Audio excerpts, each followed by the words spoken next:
Good morning, everybody, and welcome for this new Iceberg Data Lab webinar.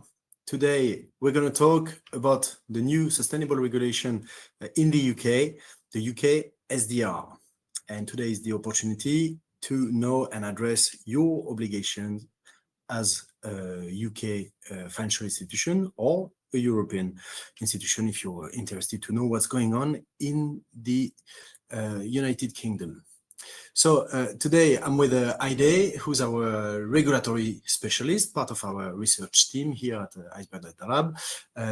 Hi Ide, thank you for taking part to this webinar and to explain our community what are the most important things to know about UK SDR. Before we jump into that, I'll present briefly Iceberg Data Lab for the people who join us for the first time. Then we'll switch to the UK regulation, and finally we'll explain how Iceberg can help with this reporting. As you know, we are the data provider. We can, one, provide the data, or two, help you to build your report. So Iceberg Data Lab has been created 6 years ago, so we are a young company in the ESG data space. However, we are the market leaders for biodiversity data. Even if our scope of data goes well beyond nowadays, we do as well climate data, carbon footprint, etc. That's what we're going to talk about today, because the UK SDR is mostly about climate data for the moment.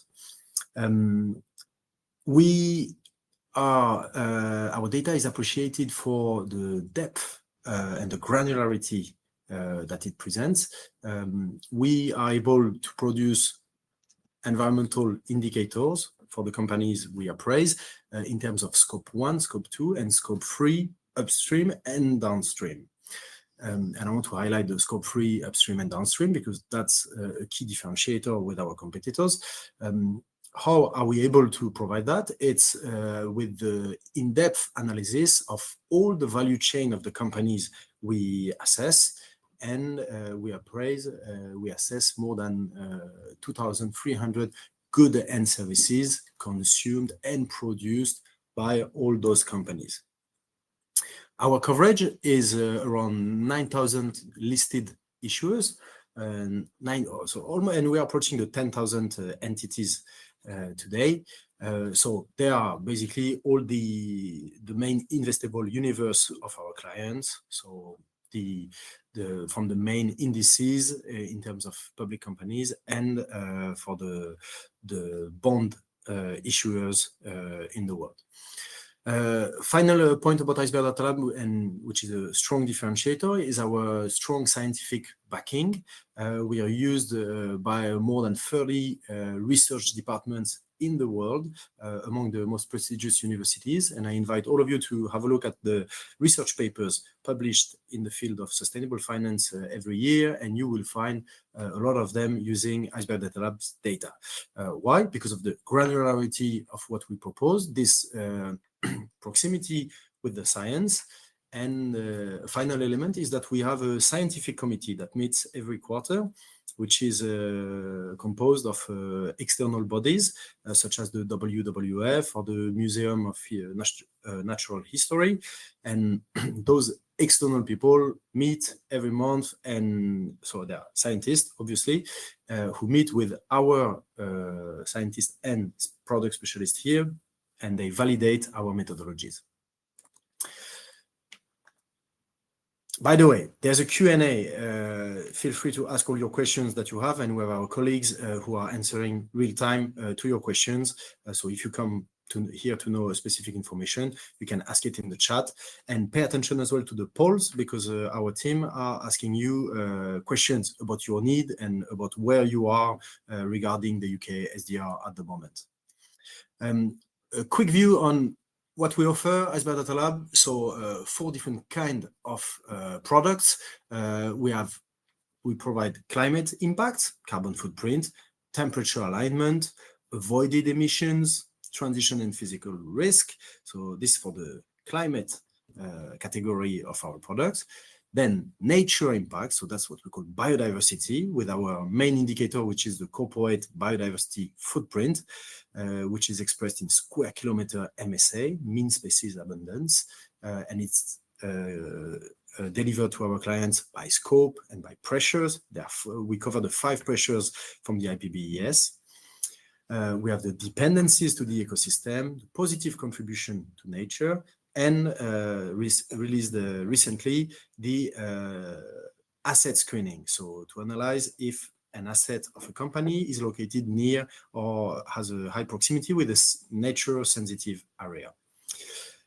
Then we have the deforestation indicator. So you can have a look at your portfolio, have a screening on the deforestation impact of the companies within your portfolio. And finally, the regulatory suite of solutions we offer. So we help our clients to report on all environmental regulations, which are listed here at the bottom left-hand side corner. And UK SDR is the last one. What do we do to help them? We can provide the data, provide the access to the Iceberg console that I will show you at the end of this session. So you can upload your portfolio, screen for specific environmental screening, flag the companies that are at risk in your portfolio, and you can export the data, build your own report, or we offer services to help you build the report. And we will see some concrete use case at the end as well of companies we help to write and publish their environmental report, especially in France, because you might be aware of it. We have a special regulation in France, which is called the Article 29, which is a local version of the environmental reporting. So we have an expertise for the past few years assisting our client to report on environmental activity. A quick snapshot of our clients. So we are a young company, we're French, we're European, Paris-based. We've been expanding a lot in Europe recently, but the core of our clients remain in France for the moment. But you can see on this slide some big names at European level that have now taken on board our data. So we are very happy about that. So after this introduction, what is the UK SDR? Ide, I'm going to turn to you, please. So hello, everybody. Thank you so much for joining today. So our main focus is the UK SDR, but just like to give you some quick context on the regulatory landscape in the UK in terms of sustainable finance. So the UK developed a set of regulations following the rising investor demand on ESG transparency and also this need of preventing greenwashing.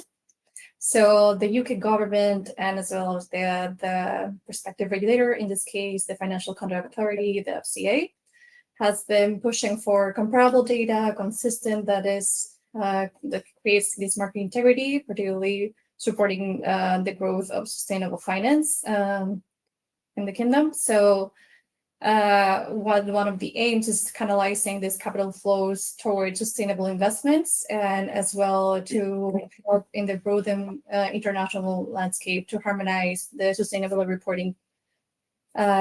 So going more into detail, the UK uses a layer approach where it tries to reflect the diversity of entity types, meaning large companies, financial institutions, and funds, and as well the different nature of reporting, meaning portraying financial risk, investment products, the overall sustainability disclosures, or energy use. So for this, it has developed a key frameworks or regulations that ensure the reporting of sustainability metrics.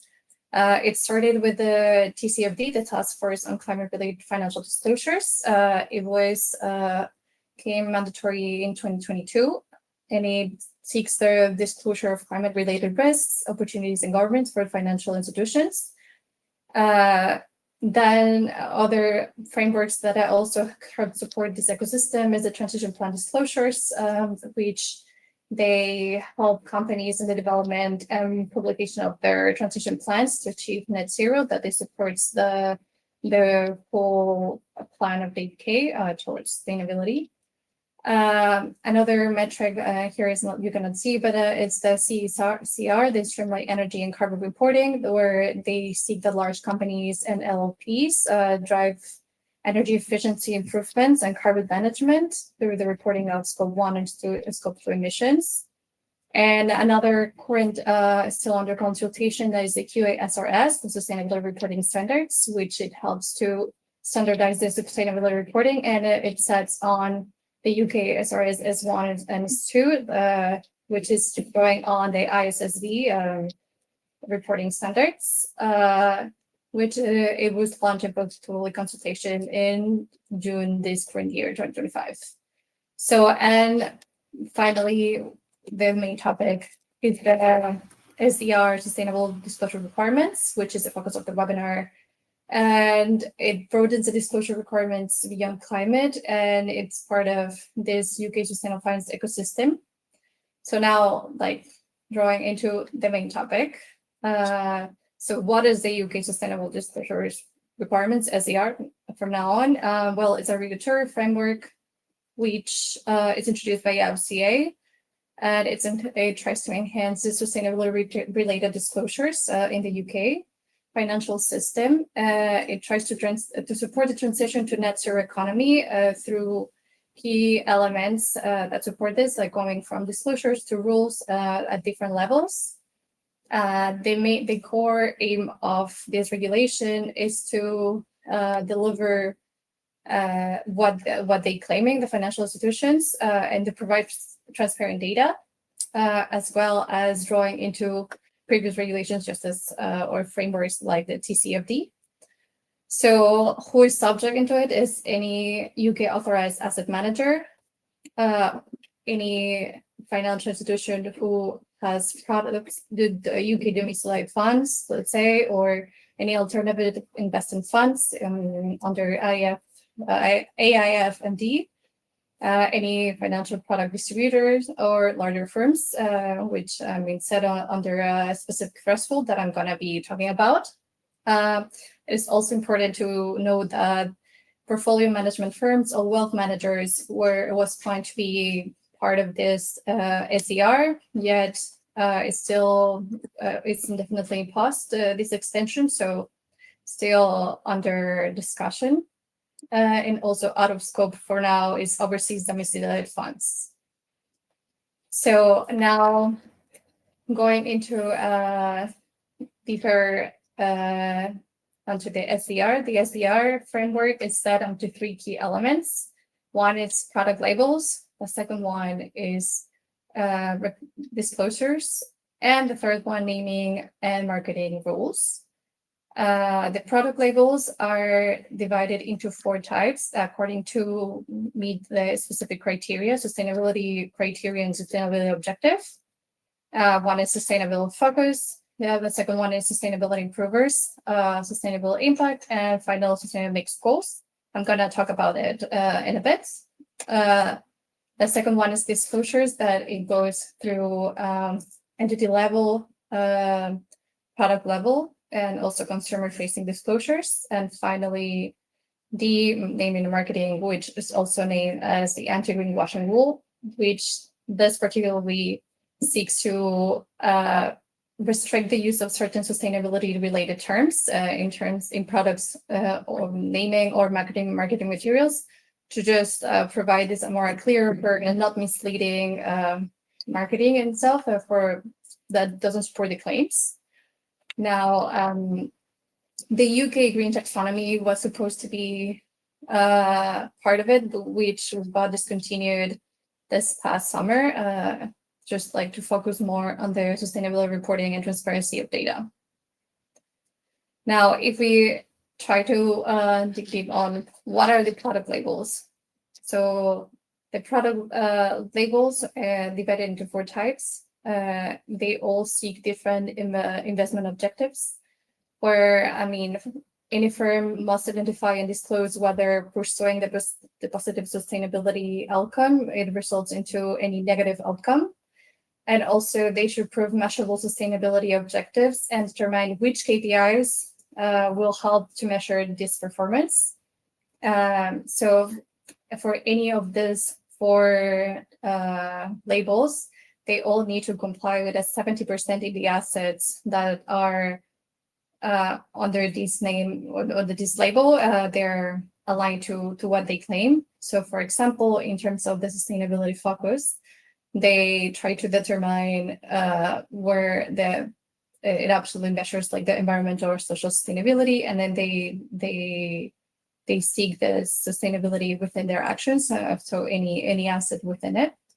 For sustainability improvers, they determine like their potential to meet the sustainability claims, or that they're trying to endorse any sustainability within their activities. Sustainability impact, for example, it's more towards like how they can provide positive and measurable impact within their activities.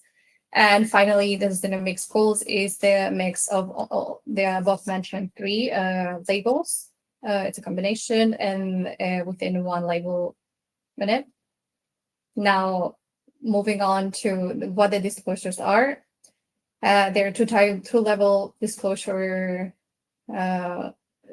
reporting, which one is entity level, which is any firm on about 5 billion pounds yearly, as any asset manager that regardless if they claim any sustainability label or marketing product, they should report key things, in this case, on their governance, strategy, risk management, and also provide these metrics and targets according to into their sustainability report. And the second level is product level, which is pre-contractual disclosures, and also under consumer-facing disclosures that, according to the sustainability products that they publish. So in this case, they should label the sustainability products and also provide information that support this. For this case, I'm going to talk more in detail on how this could be meet. So the time of the implementation, it was published in November 2023. We led to a couple months later in May 2024 to start coming into effect the anti-greenwashing rule, where companies will able to start using or endorsing this rule. And then by July the same year, the sustainable label regime at product level start coming into force. And then by the end of the year, it was expected that all naming and marketing rules were into place, where restrictions of using any related to be sustainable ESG impact green, for example, they should not be used unless they are backed up with with measurable claims. So following up, 1 year later of coming into force the product level disclosures, it was expected that any firm publish the annual report of ESG performance according to these products that they were labeled as sustainable. And this past December 2nd, it was expected for the first publication at entity level, the reports of assets under management for any firm above 50 billion pounds. And in next year, same date, it's expected for any firm above 5 billion pounds. So far, this is what the FCA has published. So all the large firms, all the large asset managers or asset owners have started their reporting this year, and in a year it will be for under 5 billion. I'd just like to give you a quick idea on how, just like to also align to TCFD disclosures. For example, at entity level, what is expected under the governance is like to measure how sustainability risk, to express how sustainable risks are going to be measured. what is the strategy behind that?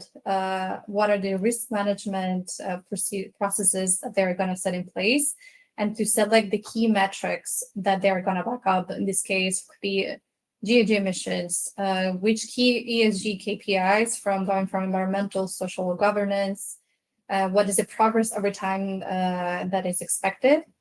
This is also drawing into the TCFD. And as well, for example, for product level, it could be any, again, value chain emissions. It could be like what are the risks, material risks, dependencies. These are the kind of the key data that could help with this publication. For example, it could be any energy efficiency, biodiversity impact. So this is just naming KPIs that help achieve the measuring of any strategy or decarbonization pathway, etc. And that's how we can support you. Sorry. Yeah, so KPIs we can definitely help with because it's our expertise. So thank you very much, Heide.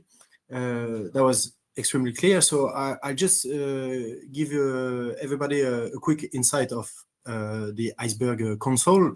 So our client platform, web-based, where you can log in once you're an Iceberg client, and over there you will be able to look at all the entities we cover, or you will be able just to go for a look, for one specific company.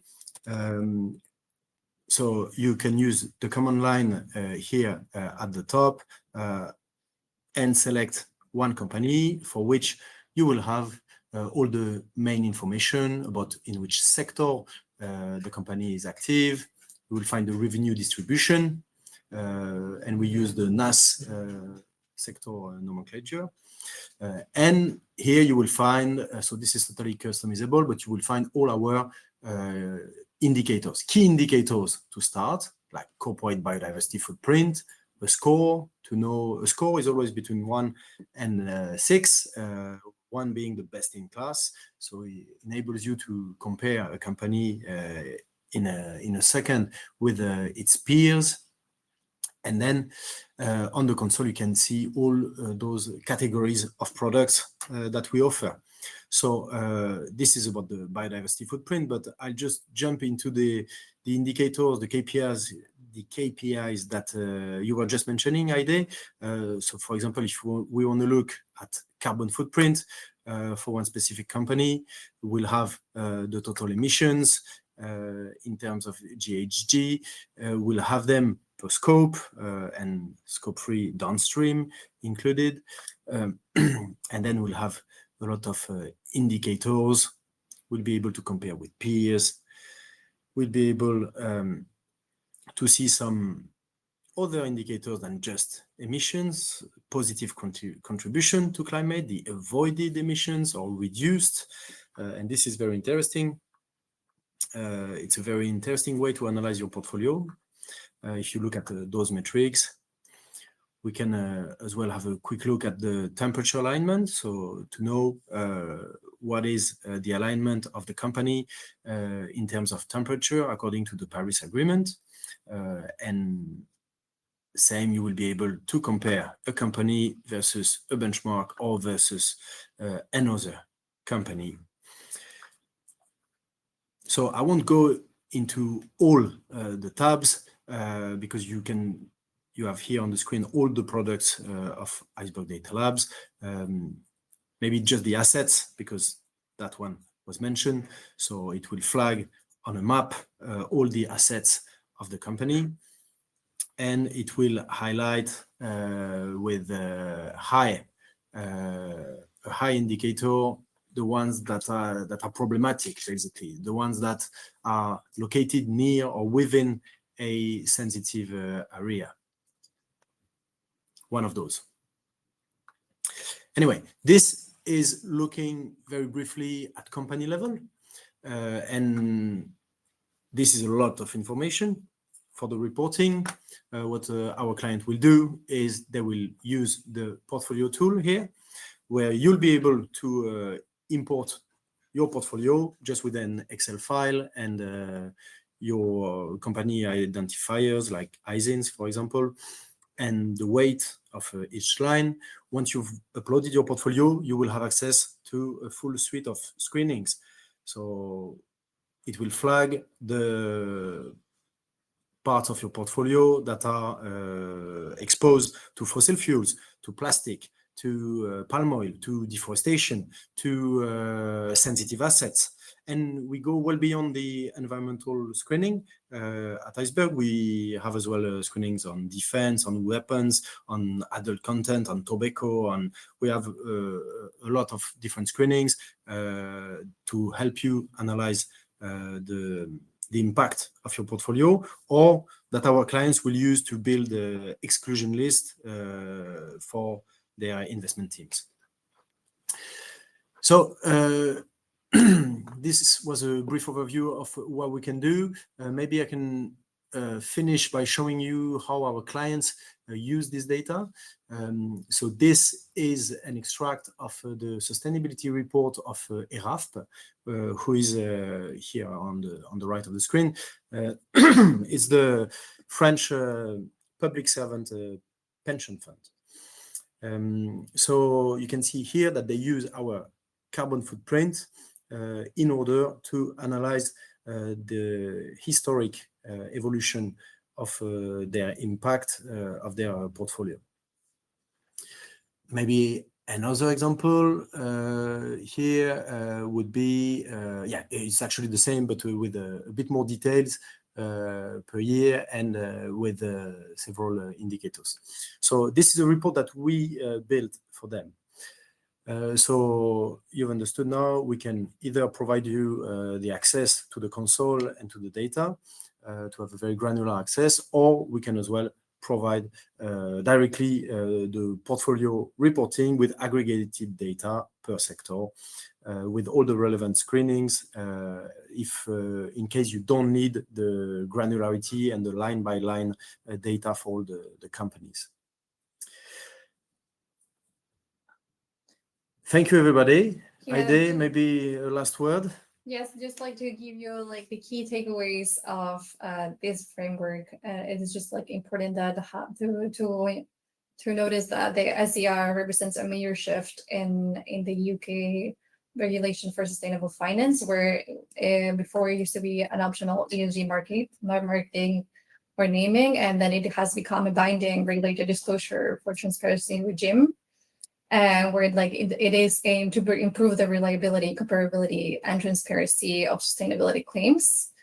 And then by complying with this, it also helps with the whole UK regulatory landscape, meaning the TCFD, the CECR, or the future UK SRS when finished, which this whole ecosystem will help with the reporting of the transversely across regulations. And since the implementation has been set already with larger firms already reporting this year, and then with smaller firms next year, it's important to start preparing your data process and governance. So thank you so much, and do not hesitate to contact us with any question. Yes, you could just click the last poll that is being published if you would like to have a follow-up, or just go to our website. You can chat directly with one of our consultants. And thank you, everybody. See you soon. Thank you, Heide. Thank you very much.